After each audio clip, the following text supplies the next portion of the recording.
வணக்கம். எல்லாருக்கும் வணக்கம். எல்லாரும் எப்படி இருக்கீங்க? இன்னைக்கு நம்ம என்ன பார்க்க போறோம்னா, கிராமத்து முறையில மீன் குழம்பு. வில்லேஜ் ஸ்டைலில் ஃபிஷ் குழம்பு. அவ்வளோ சூப்பராக இருக்கும். இது வரைக்கும் செய்யாதவங்க இந்த மெத்தடில் செஞ்சு பாருங்கள். சூப்பராக இருக்கும். இது எந்த மீன் வேணாலும் வச்சு செய்யலாம். மெத்தட் ஒன்று தான். மீன் மட்டும் வேறு. உங்களுக்கு எந்த மீன் பிடிக்குமோ அதை வச்சு நீங்கள் செய்யலாம். அவ்வளோ சூப்பராக இருக்கும். இன்றைக்கி நான் செய்கிறது மத்தி மீன் எடுத்திருக்கேன். மத்தி மீனை நல்லா தலை வால் எல்லாம் கட் பண்ணி குடல் எல்லாத்தையும் எடுத்து க்ளீன் பண்ணி வச்சுக்கோங்க. அடுத்து ஒரு மண் சட்டி எடுத்து வச்சுக்கோங்க. அடுத்து புளி இந்த அளவுக்கு ஒரு லெமன் சைஸ் அளவுக்கு புளி தண்ணி ஊற்றி நல்லா ஊற வச்சுக்கோங்க. அடுத்து வெங்காயம், தக்காளி, பூண்டு இதெல்லாம் நம்ம உரித்து வச்சுக்கலாம். பூண்டு கொஞ்சம் நிறையா சேர்த்துக்கோங்க. வெங்காயம் சின்ன வெங்காயம் சேர்த்துக்கோங்க. சின்ன வெங்காயத்தில் நிறைய சத்து இருக்குது, அதே சமயம் டேஸ்ட்டும் இருக்குது. பெரிய வெங்காயம் யூஸ் பண்ணலாம், பட் சின்ன வெங்காயம் மெயினாக யூஸ் பண்ணுங்கள். அது கிடைக்கலன்னா நீங்கள் ஆப்ஷனலாக பெரிய வெங்காயம் வச்சுக்கலாம்.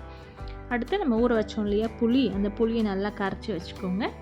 கரைச்சிட்டு குழம்பு மிளகாய் தூள் நம்ம வீட்டில் அரைச்சி வச்சுருக்கோம் இல்லையா, இந்த மிளகாய் தூளோட ரெசிபியும் நம்ம சேனலில் இருக்குது. ஸோ வேணுன்றவங்க செக் பண்ணிக்கோங்க. நம்ம வீட்லேயே எப்படி ரெடி பண்ணலான்னு, ஓகேங்களா? கடையிலேயே வாங்க வேண்டாம். ஸோ இந்த மிளகாய் தூளில் நம்ம 2 ஸ்பூன் அளவுக்கு சேர்த்துருக்கோம். காரம் உங்களுக்கு ஏற்ற மாதிரி அட்ஜஸ்ட் பண்ணிக்கலாம். கம்மியாக வேணும்னா கம்மியாக சேர்த்துக்கோங்க, இல்லை கொஞ்சம் எக்ஸ்ட்ரா வேணும்னாலும் போட்டுக்கலாம். அடுத்து மஞ்சள் தூள், அடுத்து தேவையான அளவுக்கு உப்பு சேர்த்துக்கோங்க. ரொம்ப சிம்பிள் தாங்க, நிறைய பொருளே கிடையாது. குழம்பு மிளகாய் தூள், மஞ்சள், உப்பு இது எல்லாத்தையும் சேர்த்துட்டு அந்த புளி தண்ணியோடு நல்லா கலந்து வச்சுக்கோங்க. அடுத்து நம்ம மண் சட்டி எடுத்து வச்சுட்டு மண் சட்டி நல்லா காஞ்சதும் அதில் எண்ணெய் ஊற்றிக்கோங்க. எண்ணெய் ஒரு சின்ன குழி கரண்டி அளவுக்கு எண்ணெய் சேர்த்துக்கோங்க. எண்ணெய் சேர்த்துட்டு நம்ம தாளிப்புக்கு வடகம் சேர்க்க போகிறோம். கடுகு அந்த மாதிரி சீரகம் அந்த மாதிரிலாம் ஒன்றுமே இல்லை, வெறும் வடகம் மட்டும்தான். அவ்வளோ வாசனையாக இருக்கும். கண்டிப்பாக ட்ரை பண்ணாதவங்க செஞ்சு பாருங்கள். ஒரு வாட்டி செஞ்சிட்டிங்கன்னா அடுத்தடுத்து இதே மெத்தடில் நீங்கள் செய்வீங்க. இந்த ஸ்மெல்லே அவ்வளோ வீடு ஃபுல்லாக வாசனையாக இருக்கும். ஸ்மெல்லே நம்ம இன்னும் செய்யவே ஆரம்பிக்கல, ஆனால் அதுக்குள்ளே நல்லா கம வீடு ஃபுல்லாக வாசனை வரும். நீங்கள் இந்த வடகம் போட்டு தாளிச்சிங்கன்னா, வடகம் நல்லா பொரிஞ்சதும் நம்ம கட் பண்ணி வச்சுருக்கோம் இல்லையா சின்ன வெங்காயம், இந்த சின்ன வெங்காயத்தை சேர்த்து நல்லா வதக்கி விடுங்க. சின்ன வெங்காயத்தில் நிறைய ஹெல்த் பெனிஃபிட்ஸ் இருக்குது. ஸோ மோஸ்ட்லி பெரிய வெங்காயத்தை அவாய்ட் பண்ணிவிட்டு சின்ன வெங்காயம் நீங்கள் யூஸ் பண்ணலாம். உரிக்கிறதுக்கு தான் கஷ்டம், ஆனால் நிறைய பெனிஃபிட்ஸ் இருக்குது. இப்போ வெங்காயம் வதங்கினதுக்கப்புறமா நம்ம உரிச்சு வச்சுருக்கோம் இல்லையா பூண்டு, இந்த பூண்டு இதோட சேர்த்துக்கோங்க. பூண்டியை சேர்த்துட்டு நல்லா வதக்கி விடுங்க. வெங்காயம் பூண்டு இதெல்லாம் எந்த அளவுக்கு வதங்குதோ அதே அளவுக்கு நம்மளுக்கு டேஸ்ட்டும் சூப்பராக இருக்கும். அடுத்து தக்காளி சேர்த்துக்கோங்க. தக்காளியும் சேர்த்துட்டு நல்லா வதக்கி விடுங்க. இது மூணுமே கலர் சேஞ்ச் ஆகணும். அடுத்து கருவேப்பிலை 2 கொத்து அளவுக்கு இப்போ சேர்த்துக்கோங்க. அப்புறம் நம்ம லாஸ்ட்டில் கொஞ்சம் சேர்த்துக்கலாம். இப்போ இது கொஞ்சமாக சேர்த்து நல்லா வதக்கி விட்டிங்கன்னா இன்னும் நல்லா வாசனையாக இருக்கும். அடுத்து நம்ம ரெடி பண்ணி வச்சுருக்கோம் இல்லையா இந்த புளி கரைசல், புளி மிளகாய் தூள், மஞ்சள் தூள், அதை எடுத்து நம்ம இதோட சேர்த்துக்கலாம்.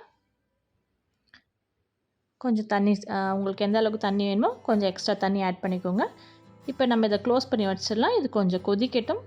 இது கொஞ்சம் கொதித்ததுக்கப்புறமா நம்ம கட் பண்ணி வச்சுருக்க மாங்காய் இதில் சேர்த்துக்கோங்க. நிறைய பேர் மாங்காயெலாம் சேர்க்க மாட்டீங்க, ஆனால் இந்த மாங்காய் சேர்த்து இந்த வடகம் போட்டு தாளித்து இந்த மாங்காய் போட்டு மீன் குழம்பு வச்சு பாருங்கள், அவ்வளோ அருமையாக இருக்கும். ஒரு வாட்டி செஞ்சிட்டிங்கன்னா திருப்பி ட்ரை பண்ணிகிட்டே இருப்பீங்க. கண்டிப்பாக மிஸ் பண்ணாமல் செஞ்சு பாருங்கள். இப்போ மாங்காய் போட்டு இது நல்லா கொஞ்சம் கொதிக்கட்டும். மாங்காய் கொஞ்சம் வேகணும் இல்லையா, அதனால் அப்பப்போ கொஞ்சம் மிக்ஸ் பண்ணி விட்டுட்டே இருங்க. மாங்காய் போட்டு ஓரளவுக்கு மாங்காய் வெந்து வருது. இப்போ அடுத்து நம்ம மீனை க்ளீன் பண்ணி வச்சுருக்கோம் இல்லையா, அந்த மீனை நம்ம இதோட சேர்த்துக்கலாம். மீனில் இருக்க குடல்லாம் நல்லா எடுத்துருங்க. இன்றைக்கி நான் செய்கிறது மத்தி மீன். மத்தி மீனில் அவ்வளோ ஹெல்த் பெனிஃபிட்ஸ் இருக்குது. ஸோ கண்டிப்பாக நீங்கள் இதை சாப்பிடுங்க. உங்களுக்கு இது கிடைக்காது, நான் கிடைச்சதுன்னா கண்டிப்பாக மிஸ் பண்ணாமல் மத்தி மீனை சாப்பிடுங்க. நம்ம க்ளீன் பண்ணி வச்சுருக்க மத்தி மீனை இல்லை கொஞ்சம் கொஞ்சமாக எடுத்து சேர்த்துக்கோங்க. இந்த மாதிரி நல்லா ஸ்ப்ரெட் பண்ணி விடுங்க, ஒரே இடத்துல போடாமல் மீனை நல்லா ஸ்ப்ரெட் பண்ணி போட்டுட்டு இதை லைட்டாக ஒரு கரண்டி வச்சு லைட்டாக கலந்து விடுங்க. ரொம்ப போட்டு அப்படியே போட்டு கிண்டக்கூடாது. அப்புறம் இந்த மீன் எல்லாம் சாஃப்டான மீன் எல்லாம் உடஞ்சி தூள் தூளாக ஆகிடும், அப்புறம் அது நல்லா இருக்காது. அதனால் லைட்டாக போட்டு ஒரு வாட்டி கிளறி விடுங்க. இது வந்து சின்ன குழந்தைங்களுக்கு நம்ம கொடுக்க முடியாது, ஏன்னா வந்து இதில் நிறைய முள் இருக்கும். பார்த்து பொறுமையாக எடுத்து கொடுக்குறவங்க கொடுக்கலாம், ஆனால் டேஸ்ட்டு சூப்பராக இருக்கும். கண்டிப்பாக நம்ம பெரியவங்க சாப்பிட்லாம் முள் எடுத்து.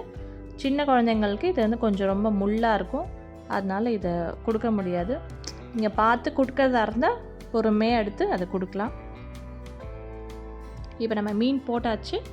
இப்போ இது வந்து அப்பப்போ இந்த மாதிரி கொஞ்சம் சுற்றி விடுங்க லைட்டாக, ஏன்னா ஒரு சில மீன் மேலே இருக்கு இல்லையா, அந்த மீனும் நல்லா உள்ளே போகிறதுக்காக நம்ம வந்து கரண்டி போட்டு கிளறாமல், கரண்டி போட்டு கிளறினா உடஞ்சிரும். அதனால் லைட்டாக அப்படி இப்போ சுற்றி விட்டோன்னா இன்னும் கொஞ்ச நேரத்தில் ஒரு 5 மினிட்ஸ் தான், 10 மினிட்ஸில் கிடையாது, இவ்வளோ நேரம்லாம் வச்சிடாதீங்க. ஒரு 5 மினிட்ஸில் ஒரு கொதி வந்தோடனே நம்ம மீன் குழம்பு சூப்பராக ரெடி ஆகிடும். ஃபைனலாக இது மேலே கொஞ்சமாக கருவேப்பிலை சேர்த்துக்கோங்க. ஒரு சூப்பரான டேஸ்டியான கிராமத்து முறையில் மத்தி மீன் குழம்பு ரெடி ஆகிடுச்சு.